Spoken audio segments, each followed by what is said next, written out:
বেগম খালেদা জিয়া চিকিৎসা গ্রহণ করতে পারছেন। মেডিকেল বোর্ডের সিদ্ধান্ত ও তার শারীরিক অবস্থার উপর বিবেচনা করে তাকে বিদেশে নেওয়ার ব্যাপারে সিদ্ধান্ত নেওয়া হবে। যুক্তরাজ্য থেকে আসা বিশেষজ্ঞ দল তাকে দেখেন আজ। তার ব্যক্তিগত চিকিৎসক এসব তথ্য জানিয়েছেন। কারো কথায় গুজবে কান না দেওয়ার প্রতি আহ্বানও জানিয়েছেন তিনি। বিস্তারিত রাশেদুল কাদিরের রিপোর্টে। বিএনপি চেয়ারপারসন ও সাবেক প্রধানমন্ত্রী বেগম খালেদা জিয়া গেল 23 নভেম্বর হাসপাতালে ভর্তি হন। 27 নভেম্বর থেকে তিনি সংকটাপন্ন অবস্থায় চলে যান। গেল 5 দিন ধরে বিএনপি প্রধান একই অবস্থায় রয়েছেন। তার সর্বশেষ শারীরিক অবস্থা জানাতে এভারকেয়ার হাসপাতালের ফটকের সামনে প্রেস ব্রিফিংয়ে আসেন তার ব্যক্তিগত চিকিৎসক। জানান, সাবেক এই প্রধানমন্ত্রী চিকিৎসা নিতে পাচ্ছেন, এটাই আশার আলো।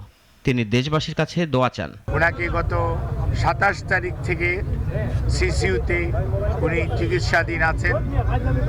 আল্লাহর অশেষ মেহেরবানিতে ডাক্তাররা যে চিকিৎসা দিচ্ছেন সেই চিকিৎসা উনি গ্রহণ করতে পারছেন, অথবা আমরা যদি বলি মেনটেন করছেন। দলীয় প্রধানকে নিয়ে নানা গুজব ছড়ানো হচ্ছে অভিযোগ করে কোনো ধরনের গুজবে কান না দেওয়ার তাগিদ দেন তিনি। আমাদের দলের পক্ষ থেকে জানানো হয়েছে, আমাদের দলের সিনিয়র যুগ্ম মহাসচিব জনাব রিজভী আহমেদ ওনার স্বাস্থ্য ব্যতীত অন্যান্য বিষয়ে আপনাদেরকে মাঝে মাঝে ব্রিফ করবেন। আর আমি doctor A Z M Zahid Hossain, দলের একজন কর্মী, আমি আপনাদেরকে ওনার স্বাস্থ্য নিয়ে ব্রিফ করব।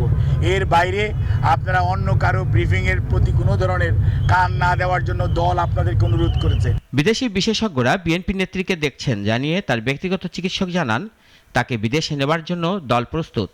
মেডিকেল বোর্ডের অনুমতি পেলেই ব্যবস্থা নেওয়া হবে। দেশের বাইরে নেওয়ার জন্য যে কথাটি আমি পূর্বেও বলেছি, মেডিকেল বোর্ডের সদস্যরা ওনাকে দেখেছেন। আজকেও ইউকে থেকে ওনাকে দেখার জন্য বিশেষজ্ঞ আসবেন এবং ওনারা দেখবেন। দেখার পরবর্তীতে ওনাকে যদি ট্রান্সফারেবল হয়, আমাদের যদি ট্রান্সফার করার প্রয়োজন পড়ে মেডিকেল বোর্ড মনে করে, তখনই ওনাকে সেই যথাযথ সময়ে ওনাকে চিকিৎসার জন্য দেশের বাইরে নিয়ে যাওয়া হবে। এমন সংকটময় মুহূর্তে দেশবাসীর কাছে দোয়া চেয়ে doctor A Z M Zahid Hossain আশা প্রকাশ করেন, সবার দোয়ায় এ যাত্রায় তিনি সুস্থ হয়ে উঠবেন।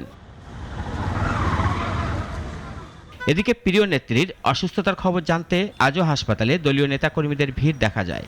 সরকারের পক্ষ থেকে তার নিরাপত্তার জন্য পুলিশের সংখ্যাও বাড়ানো হয়েছে। বিশেষ নিরাপত্তায় নিয়োজিত এসএসএফ এর সদস্যরাও দায়িত্ব পালন করছেন।